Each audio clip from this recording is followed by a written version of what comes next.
راستے کے کنارے چلو، بیچ سے مت چلو۔ یہ کب کا واقعہ ہے؟ نماز کے بعد کا واقعہ ہے۔ فكانت المرأة تلتصق بالجدار حتى ان ثوبها ليعلق به اي بالجدار۔ عورتیں نبی صلی اللہ علیہ وسلم حدیث سننے کے بعد راستے کے کنارے اس طرح چلتی تھی، دیواروں سے اس طرح گھسیٹتے ہوئے چلتی تھی کہ ان کے کپڑے میں مٹی لگ جاتی تھی، گھسیٹتے ہوئے چلتی تھی۔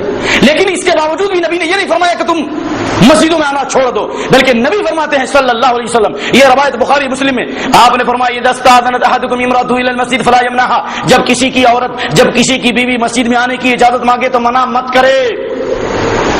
یعنی جہاں مسئلے ہیں تو منع کیا جائے گا، بازار ہے، بھیڑ بھاڑ ہے، میلہ لگا ہوا ہے، شیطانوں کا ہجوم ہے، شیطانی چیلے ہیں، فتنہ ہے، اس وقت منع کر دیں گے۔ لیکن جہاں فتنے کا کوئی خوف نہیں ہے، عورتوں کو مسجد آنے سے مت روکو۔ یہ الگ بات ہے کہ گھر میں نماز پڑھنا افضل ہے، لیکن مسجد میں آنا چاہیں تو ان کو مت روکو۔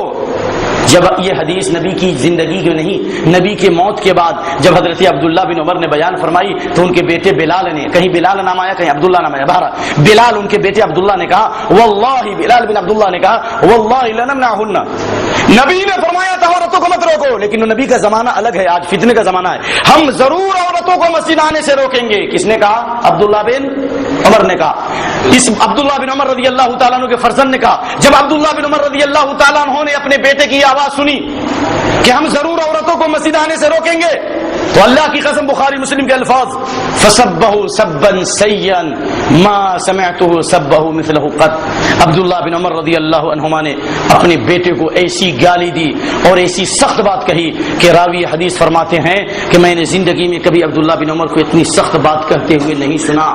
اور دوسری حدیث میں ہے کہ وہ سخت بات کیا تھی؟ لعنک اللہ لعنک اللہ لعنک اللہ، 3 مرتبہ کہا اللہ کی تیرے اوپر لعنت، اللہ کی تیرے اوپر لعنت، اللہ کی تیرے اوپر لعنت۔ میں کہتا ہوں اللہ کے رسول صلی اللہ علیہ وسلم نے کہا اور تم کہتے ہو کہ ہم روکیں گے، نبی صلی اللہ علیہ وسلم نے نہیں روکا تو تم کو روکنے کا حق نہیں ہے۔ تو جب نبی کے زمانے کے بعد بھی جب بعض لوگوں نے مصلحت کے اندر آ کر روکنا چاہا، عبداللہ بن عمر رضی اللہ تعالیٰ نے ان کا نوٹس لیا، یہاں تک کہ اپنے بیٹے سے زندگی بھر بات نہیں کی اور ان کے اوپر لعنت کے الفاظ کہے، جبکہ لعنت کرنا کسی مسلمان پر جائز اور درست نہیں ہے۔ تو بتاؤ، یہ حدیث تو بخاری میں ہے، اس لیے کہتے ہیں پڑھتے ہیں بخاری جو بلا عشق محمد آتا ہے بخار، ان کے بخاری نہیں آتی۔ بخاری کے نام سے جن کو بخار آتا ہے وہ جو چاہیں کریں، لیکن جن کو بخاری سے بخار اترتا ہے، جس طریقے سے قرآن پڑھنے سے شیطان جن بھوت بھاگتا ہے، ویسی بعض لوگوں کا بخار بھی بخاری سے اترتا ہے، تو ان کو چاہیے کہ اپنا بخار بخاری کی حدیث سے اتار لیں، ورنہ ہمارے نوجوان انشاءاللہ جو کتاب و سنت کے اوپر جمے ہوئے ہیں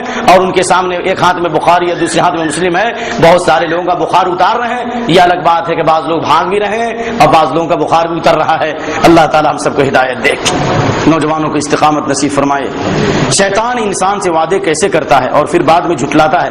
میں نے صرف کہا تھا کہ تم نے سب کچھ کر ڈالا، تو کیا شیطان صرف وسوسے ڈال سکتا ہے، ہم پہ حاوی نہیں ہو سکتا؟ خلاصہ اس سوال کا یہ ہے کہ اللہ تعالیٰ نے قرآن میں فرمایا کہ یعدہم ویمنیہم، شیطان جو انسان سے وعدے کرتا ہے اور ہمیشہ جو ہے امیدوں اور آرزوؤں میں ڈالتا ہے، لیکن شیطان کا وعدہ دھوکے کا وعدہ ہے۔ یہ اس وعدے کا کیا مطلب ہے؟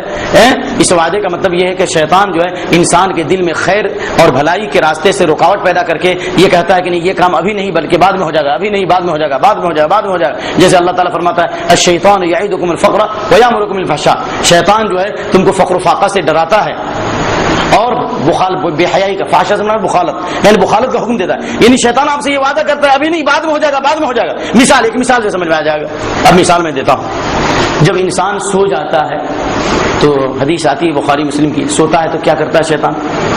کیا کرتا ہے شیطان؟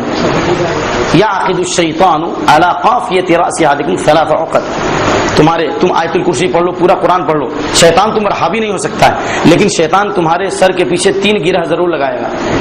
یہ گرہ لگانا یہ شیطان کا کام ہے، اور آج لوگ گرہ لگا کے تعویذ باندھ رہے ہیں۔ من شر النفاثات فی العقد، گرہوں میں پھونکنے والیوں کی برائی سے میں پناہ چاہتا ہوں، پھر بھی گرہ لگا کے لوگ تعویذ باندھ رہے ہیں۔ یہ تو جادوگروں کا کام ہے، شیطانوں کا کام ہے، سمجھ میں آ رہا ہے نا بھائی؟ تو شیطان سر کے پیچھے کتنی گرہ لگاتا ہے؟ 3 گرہ لگاتا ہے اور تینوں پہ پھونک مارتا ہے۔ علیک لیل طویل، لمبی رات ہے، سو ایک دم اطمینان سے خراٹے کے ساتھ، سمجھ گئے؟ تو یہ شیطان ہمیں جب بھی آنکھ کھلتی ہے فوراً آدمی گھڑی دیکھتا ہے، پھر شیطان اس وقت سو ابھی تو لمبی رات ہے، پھر اٹھتا ہے، پھر دیکھتا ہے گھڑی، شیطان کہتا ہے سو ابھی لمبی رات ہے، لمبی رات۔ لیکن شیطان کی گرہ کب کھلتی ہے؟ جب کہتا ہے سبحان لا الہ الا اللہ وحدہ لا شریک لہ لہ الملک ولہ الحمد وہو علی کل شیء قدیر سبحان اللہ والحمد للہ ولا الہ الا اللہ واللہ اکبر ولا حول ولا قوۃ الا باللہ، اس کی گرہ کھل جائے گی۔ اور اس کے بعد جو بھی دعا کرے گا دعا قبول ہوگی، حدیث بخاری کی۔ اور وضو کر لیا اور اس کے بعد نماز پڑھی تو نماز بھی قبول ہوگی۔ تو ذکر کرنے سے شیطان کی گرہیں کھلتی ہے، اور شیطان جو امیدیں دلاتا ہے، آرزوئیں ڈالتا ہے، یہ کر لو گے، یہ کر لو گے، یہ کر لو گے، یہ کر لو گے، ابھی بہت وقت باقی ہے، بہت وقت باقی ہے۔ جس طرح شیطان نے آدم اور حوا علیہ السلام کو کہا کہ میں وقاسمہما، میں قسم کھاتا ہوں کہ میں تمہارا خیر خواہ ہوں، اور اگر تم اس درخت کے پھل کو کھا لو گے تو ہمیشہ ہمیشہ جنت میں رہو گے، کبھی جنت سے نہیں نکلو گے، یہ سب وعدہ کیا۔ لیکن اس کے بعد جیسے ہی کھایا فأزلہم الشیطان، شیطان فأزل وفی قراءۃ اخری فأزل، شیطان نے ان سے لغزش کرایا اور شیطان نے ان کو جنت سے نکلوا دیا۔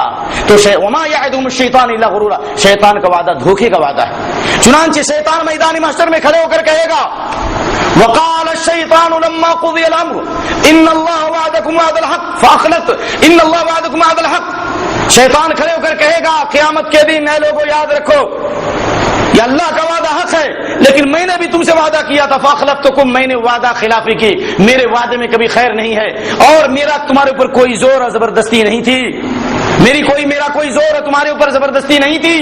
شیطان کہے گا میں نے وعدہ کیا لیکن میں نے وعدہ خلافی کی، وعدے کا پورا شیطان کبھی وعدہ پورا نہیں کر سکتا۔ اللہ کے تعالیٰ اپنے بارے میں فرماتا ہے کہ اللہ تعالیٰ وعدہ خلافی نہیں کر سکتا۔ تو یہ امیدوں کے ساتھ، آرزوؤں کے ساتھ، وسوسوں کے ذریعے انسان وعدے ڈالتا ہے انسان کے دلوں میں، اس کے خیالات میں، کبھی کبھی خواب کے ذریعے بھی ڈالتا ہے، مختلف اس کے شیطان کے مداخل ہیں جس کے تفصیل کا موقع نہیں ہے۔ اس لیے اگر ہم کو اور آپ کو بچنا ہے تو اس کا پہلا طریقہ یہ ہے کہ ہم کو کثرت سے اعوذ باللہ من الشیطان الرجیم پڑھنا چاہیے۔ اور رہا مسئلہ کہ شیطان ہم پہ حاوی نہیں ہو سکتا، تو جس کا ایمان اور جس کا عقیدہ مضبوط ہے شیطان اس کے اوپر حاوی نہیں ہو سکتا، وسوسہ ڈال سکتا ہے، وسوسے سے نبی بھی محفوظ نہیں ہے، ڈال سکتا نا۔ اللہ فرماتا ہے وَإِمَّا يَنزَغَنَّكَ مِنَ الشَّيْطَانِ نَزْغٌ فَاسْتَعِذْ بِاللَّهِ، قرآن کہتا ہے اے نبی محمد صلی اللہ علیہ وسلم اگر شیطان کی طرف سے کوئی وسوسہ آئے تو آپ اعوذ باللہ من الشیطان الرجیم پڑھو۔ اگر نبی وسوسے سے محفوظ ہوتے تو شیطان نے آدم اور حوا کو وسوسہ کیوں ڈالا؟ فوسوسہ لہما الشیطان، شیطان نے آدم اور حوا کے اندر وسوسہ ڈالا۔ تو اس کا مطلب یہ کہ شیطان کا وسوسہ نبی پر بھی چلتا ہے، سمجھ میں آیا؟ لیکن شیطان کی حکومت اور اس کا زور اور اس کا غلبہ لیس لہ سلطان علی الذین آمنوا، ایمان والوں پر شیطان کی حکومت نہیں ہو سکتی، غلبہ نہیں ہو سکتا۔ اور جو اپنے رب پر بھروسہ کرتے ہیں انما سلطان علی الذین یتولونہ، شیطان کا زور اور شیطان کی حکومت اس پر چلے گی جو شیطان سے دوستی رکھتے ہیں اور وہم بربہم مشرکون، اور اللہ کے ساتھ دوسرے کو کیا کرتے ہیں؟ شرک کرتے ہیں۔ شرک کرنے والے پر شیطان کا زور ہے اور شیطان کی حکومت ہے۔ توحید اور سنت پر جو لوگ چلتے ہیں شیطان ان پر زور نہیں، بلکہ ایک مثال میں دیتا ہوں کہ جو حدیث انگلی اٹھانے والی جو حدیث ہے، اللہ کے نبی فرماتے ہیں ایک سنت پر عمل کرنے سے شیطان کے اوپر لوہے کی مار سے بھی زیادہ سخت مار پڑتی ہے، صرف انگلی کو حرکت دینے کی وجہ سے۔ اور حضرت عبداللہ بن عباس فرماتے ہیں، سنو غور سے، یہ روایت مرفوع روایت ضعیف ہے لیکن موقوف صحیح ہے، کیا ہے؟ فقیہ واحد اشد علی الشیطان من الف عابد، ہزار عابدوں کے مقابلے میں ہزار عابدوں کو شیطان ایک سیکنڈ میں گمراہ کر سکتا ہے، ایک منٹ میں گمراہ کر سکتا ہے، لیکن ایک دین کا جاننے والا اور دین کا سمجھنے والا فقیہ شیطان کے اوپر 1000 عبادت گزار سے زیادہ بھاری ہے۔ 1000 عبادت گزار سے زیادہ بھاری ہے۔ 1000 عبادت گزار کو ایک منٹ میں گمراہ کر سکتا ہے، لیکن شیطان اگر 1000 مرتبہ پیدا ہو گیا آئے گا اور اگر دین کی فقاہت کسی کے پاس ہے تو شیطان اس کو بھٹکا نہیں سکتا۔ اس کی کئی مثالیں عبد القادر جیلانی اور دوسرے لوگوں کے بارے میں تھی، لیکن وقت کی کمی سے ہم نہیں بیان کر سکتے۔ اللہ تعالیٰ سے دعا ہے کہ اللہ تعالیٰ ہم کو اور آپ کو شیطان کے فتنے سے اور شیطان کے وسوسے سے اور شیطان کے مداخل سے اور شیطان کی راہوں سے اللہ بچائے، عبادت کی راہوں پر صراط مستقیم پر گامزن فرمائے۔